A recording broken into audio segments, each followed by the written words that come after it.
Alright guys, so here we are then back ready for our second F1 2020 100% race. Obviously, if you missed out on the one we did from the Vietnamese Grand Prix a couple of days ago, I would highly recommend going back and checking it out. But yeah, today we head to ZANDVOORT. Yes, obviously doing a last to first. There's only really one person you can do a last to first with around this circuit. Of course, it has to be Max Verstappen. But yeah, obviously this is a 100% race, no assists, anything like that in cockpit cam.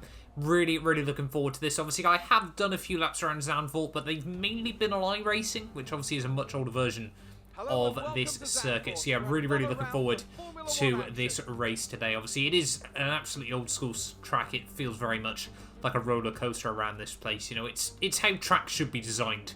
At the end of the day, you know, camber, just really quick corners that come at you, obviously one after another, everything like that, and obviously elevation change as well is something that obviously most modern Formula 1 tracks unfortunately now lack for the most part. But yeah, obviously a very short lap as well, not many opportunities to overtake around here, so obviously within the Red Bull car, not the best car down the straights either. We might find ourselves having a bit of a headache in today's race here today, but obviously a long race ahead of us as well. Hopefully, obviously, we can just see how we get on. Like I said, obviously, watched the Vietnamese Grand Prix race as well. That one was crazy for many different reasons, but obviously this race was an absolute banger as well. So yeah, very much looking forward to showing this one to you as well. Obviously, get yourself subscribed. There'll be plenty more coming from this game. Obviously, if you really like the ZANDVOORT track, we'll be doing career mode here as well tomorrow. So obviously, that is certainly one that I'm sure you guys will want to see as well. And yeah, a big thank you to all the continued support on the channel. We're still trying to hit 12k subs at the time of recording this. So obviously, if you could help me get one step closer to that as well, it would be greatly appreciated. But yeah, Ferrari front row, Hamilton, Albon, Bottas, Norris, Sainz, Ricciardo make up the top 8 there, with Raikkonen and Ocon rounding out the top 10. Kvyat, Giovinazzi, Lance Stroll, Magnussen, Romain Grosjean, Sergio Perez, Gasly, Latifi, Russell, and myself, Max Verstappen, rounding out the grid order here. Yeah, like I said, 72 laps ahead of us, one of the most lap tracks on the Formula 1 calendar. And, you know, the only real ones that come closer are obviously Monaco, and then obviously Austria and Mexico are the other two that spring to mind as well, obviously, is the Canadian Grand Prix. But yeah, this one, probably apart from Monaco, is definitely the most intense. It does very much feel, you get very much Monaco vibes out of this place as well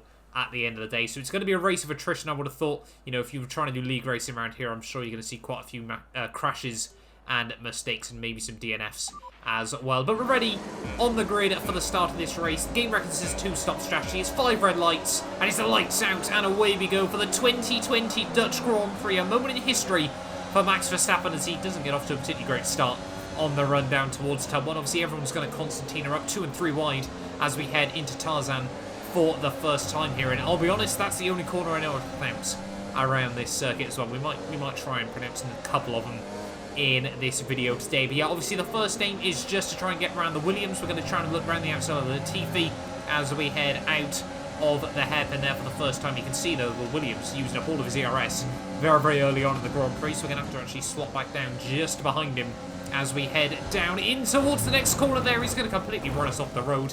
Not too sure what that was all about from Latifi there, but clearly the Canadian wants to make himself a few enemies, barely wants to make himself out of the circuit when the Grand Prix is done and dusted. Obviously, if you take Max Verstappen out here, I'm sure you're going to have... Is there a Dutch mafia? If there is, I'm sure Latifi is going to have issues with him, as once again, he decides to barge us off the road there, and we have to pick up a little bit of front wing damage from that one there. So rather annoyed already with the Canadian as we head through the final couple of corners of the opening lap. But yeah, it's a long race ahead of us, so there is plenty of time to be making overtakes here as we head out. The final couple of corners, they're getting very loose. A few of the curbs that they've put in on the new version of the circuit and make the car very loose and lively. As we're now using the ERS, we're looking to the outside of Latifi, back down in towards turn 1, almost going to the back of his teammate Russell as we try to go for a very ambitious move through Tarzan though. We get the move done on one Williams. Hopefully we can try and get past the other as soon as possible here as we almost once again go into the back of George Russell there. Out of the hairpin though, we're going to actually get the run. Russell's going to leave us the room on the outside there. It's going to be a drag race as we head through the S's, up the hill, over the crest, in towards the downhill left-hander here, and we do make the move work on George Russell there. And yeah, we now move ourselves up into P18 of the Grand Prix. So past the two cars that really on lap 1 you should be getting past. Obviously the Williams, you do not want to be sat behind them in these Grand Prix. And you know, it always feels a bit funny when I look back at these videos at just how differently I navigate the Williams relative to the rest of the cars here. You know, the Williams are just lax everywhere on F1 2019, F1 2019, F1 2020. Sorry, I should say. But over the next few laps, though, it would be a case of trying to settle down into a rhythm, see how the car fared, everything like that. And I'll be honest, I could already work out very, very early on in this Grand Prix it was going to be a long, long race ahead of us here. Difficult to manage the ERS, difficult to manage the fuel as well. Obviously, we were lucky to be overfueled by about 3 laps ready for this Grand Prix. But yeah, it's going to be a tough old race. Obviously, starting from the back, just trying to navigate around cars there. As you can see, trying to look around the outside of Magnussen through the hairpin, and then don't quite get the power down on the exit of the corner there. And that was sort of the move that I was trying to go for in the early stages of this race. Dive it around the outside through that hairpin and hope that we can try and get the power down and the traction off the exit of the corner there. So the AI can give us the room, and then obviously we get the momentum down the next flat out section of the circuit here. But yeah, that time round didn't quite work out well for us. It didn't actually work out all that well for us throughout the entirety of the Grand Prix, but it didn't stop us trying it throughout a huge portion of this race. But I mean, we're already on lap 7 though, so we're about 10% in to this race. And yeah, over the next few laps as well, you know, I'd just be sussing out where the AI were quick, where they were weaker, everything like that. And I very, again, quickly worked out that realistically, actually, for the Red Bull to be able to get past cars, you sort of needed to go for a 2-lap attack strategy there as we muscled Magnussen out wide. He's going to, you know, return the favour there, try and squeeze us out over the curb, and we're going to be side by side in towards the next corner there. We lock up ever so slightly, understeer out wide into him, and Magnussen has to concede the position. But yeah, you've sort of got to try and, you know, overtakes around here. If you want to make him down into turn 1, I sort of found you've actually got to make it in 2 laps. You've got to spend 1 lap getting right up to the back of, obviously, the AI. And then, obviously, with the Red Bull, you've got downforce. You can just sit behind them through the twisty bits here. And then, obviously, really slingshot yourself out of the corners. Once again, out of the final couple of banked turns to make the move stick in the end there. This time round, though, lap 12, we're already, what, a 1/6 of the way into the race there. Sergio Perez just giving us the room for whatever reason as we head over the crest in towards the right-hander once more. Then we're going to be able to hook it up right around the outside of the racing point. They're very, very happy with that one as he tries to keep the nose up the inside through the next corner there. A bit of a fishtail, but we hold on to it, and we're now up into P16 of the Grand Prix. So slow progress early on in this race, but it is progress nonetheless here. Next up is going to be Romain Grosjean. No, it's not. It's going to be Sebastian Vettel as he has to dive it into the pit lane. Not too sure what's happened to the Ferrari man. I did see some yellow flags out there as Grosjean now makes a mistake. A big, big wobble on the exit of turn 1, and we're going to have to go for a move just like we did on Magnussen. Full send up the inside into the next corner there. And yeah, we're now up into P14 of the race. So 13 laps in, 6 places made up at the moment. We're doing okay. We're making slow but steady progress in the early stages here. Like I said, it was much more important that we settled down into a rhythm and focused on keeping the front wing in one piece as well here. It's on to lap 16 now, all over the back of the Alpha Tower. Is once again trying to look around the outside through the hairpin there, trying to use the banking to our advantage. All that NASCAR Heat 5 gameplay that we've been doing at the moment really, really helping us out in that situation there. Is yeah, still now just sat all over the rear of the Alpha Tower. We get a mega run off the exit of, I think that's what, turn 7, turn 8? If I'm not mistaken. The corner names around here I think are a little bit weird as well. But yeah, we unfortunately couldn't make the move work that time around. If I'm not mistaken, that corner is called Shelvlak? I don't really know. As I'm sure many of you are aware, I'm not fluent in Dutch, unfortunately. But anyway, lap 18, a quarter of the way now into the Grand Prix. If this was a 25% race, we would be done. But there's, yeah, 56 more laps to go here. 54 more laps, sorry. Even, I should say there. Gasly goes defensive in towards Tarzan there. We're going to have a look around the outside of his teammate Kvyat as well on the exit. Kvyat, though, is going to be the typical Kvyat torpedo there. Luckily, we hold on to the move over Gasly. There's contact between Grosjean and Gasly behind, and unfortunately Grosjean goes round and the virtual safety car does get deployed. So, not ideal, but I mean, we've survived. We haven't lost any front wing. So, as this VSC does come to an end, just a few corners later, we can continue on. We can continue trying to make progress in this race. 12th place now. Let me know down in the comments below where you think I'm going to finish in this one. But still, yeah, 52 laps of racing left to go here, and we are green flag racing once again as Lando Norris seems to be struggling just in front of Kvyat. And yeah, one lap later it would actually be Norris that we were trying to apply the pressure to rather than Danny Kvyat. He'd been able to get past the McLaren man. I'm guessing he's got front wing damage is my best guess as we head out of the final corner.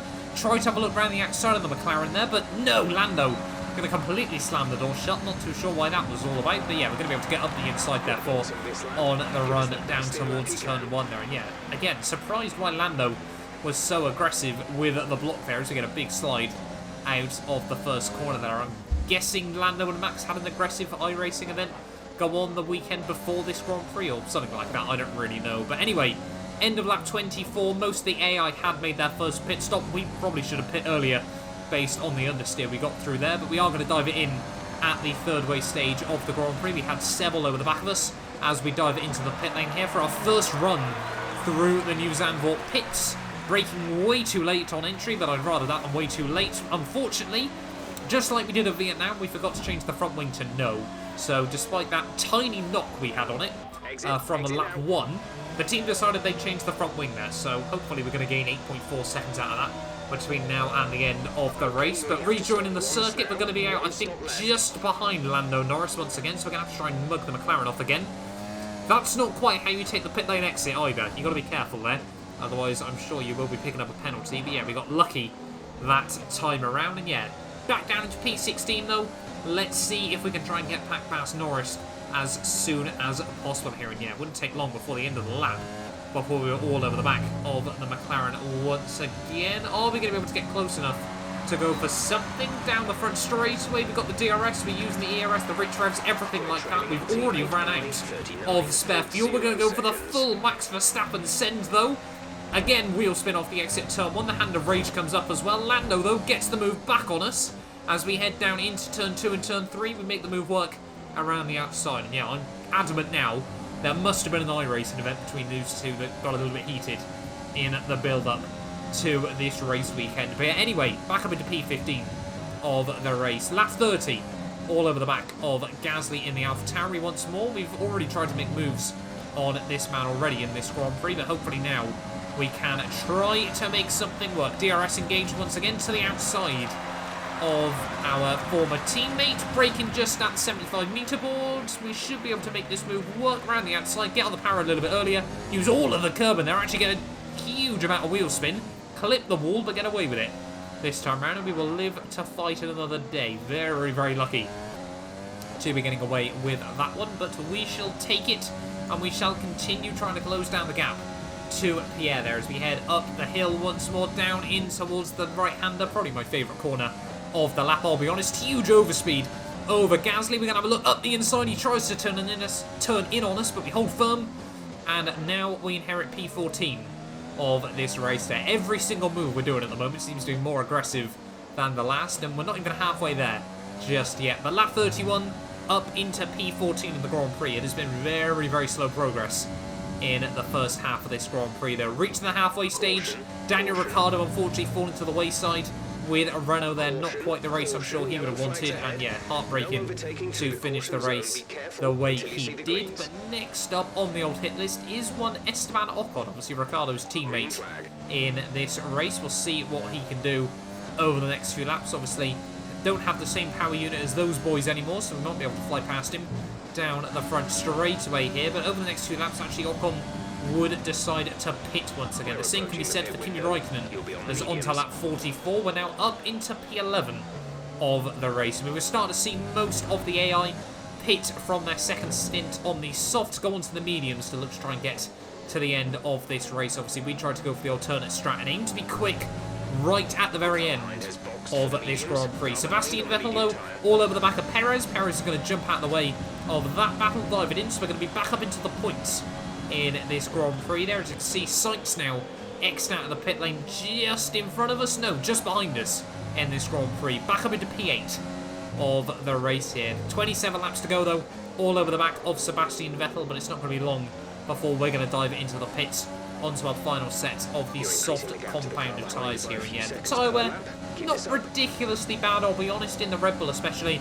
We were able to nurse them quite well throughout most of this Grand Prix though. Lap 47, 25 to go here. We will be diving in for our second and hopefully last pit stop of the Grand Prix. You can see just how late you can brake into the pit lane there, braking pretty much as we got behind the pit wall there. So yeah, rather surprised by that one. Weirdly enough, Sainz somewhere picked up damage. We didn't have any contact with him or anything like that, but he had to dive it in for a new front wing at the same time we came in, so he's going to be on the same strategy as ourselves, but a long way back in the final few laps of this Grand Prix. This time round we do actually exit the pit lane correctly, and we're up to P10 of the Grand Prix, so not too sure where we've made up a couple of places, but we certainly have, and now we're on quicker rubber than most of the cars around us, and obviously we're in a quicker car than most of the cars around us as well, so inevitably it wouldn't take long before we were all over the back of Lance Stroll here, as you can see, heading down in towards the final couple of corners of lap 49, near enough on lap 50 now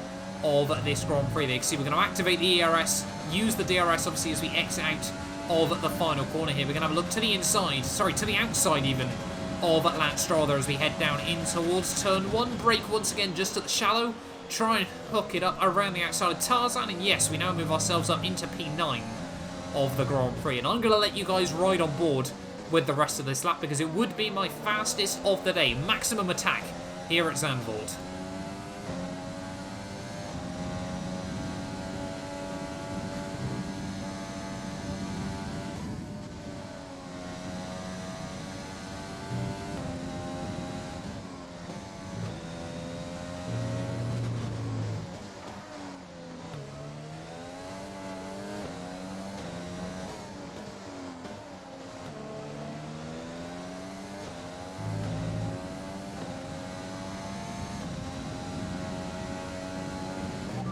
To the car in front is 2.1 seconds.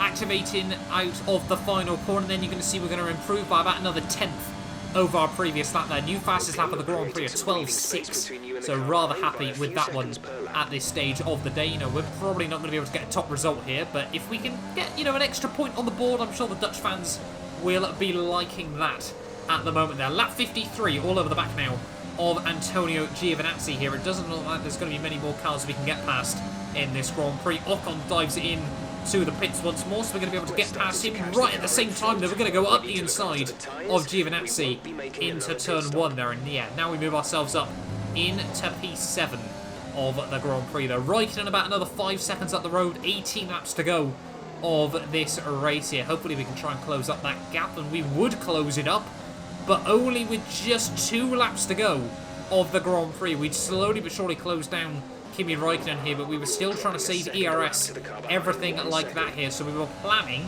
on trying to go for one last ditch attempt on the run towards the final lap of this Grand Prix here. You can see Raikkonen in the Alfa Romeo really starting to struggle on his medium tyres here. Our softs were still in a good rhythm at the moment. You can see just how much more grip we had through those couple of corners here, but unfortunately for myself, we get on the curbs, get into the back of Kimi Raikkonen there. That's going to be a big chunk of front wing damage for ourselves. That was not what we needed as we head on towards the final laps of this Grand Prix there. Raikkonen's going to be able to make a little bit of a breakaway from us thanks to that bit of front wing damage here, but we're not giving up just yet. We've still got some ERS in the tank. They're very, very aggressive as we head into the final sector of the lap. Take way too much curb though, get a chunk of wheel spin, and you can just see Raikkonen pulling away from us out in towards the final couple of corners here. Unfortunately, we get caught on the curbs.